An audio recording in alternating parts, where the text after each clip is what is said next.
Sir, good evening. Kaka-uwi ko lang. Bale, nakatapos ko lang kargahan ng tank. Yung 50 liters na, no? 50 liters na tank. Yan.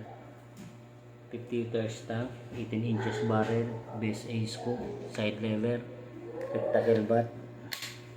Yan, na-adjust yan.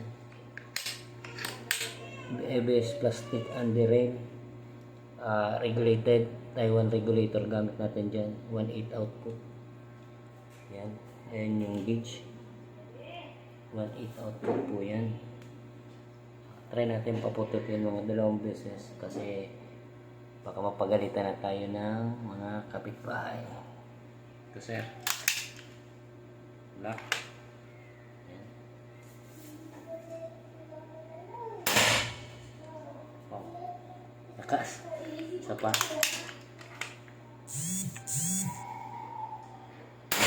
Yan. Para makahabol po dun sa sa pagre-regaluhan mo nito dun sa anak mo. Advance happy birthday pala po sa anak mo. Ayan po yung unit. So ayan po, salamat. Shout out pala sa iyo, Boss Darby. Ito na po ang unit niyo. God bless.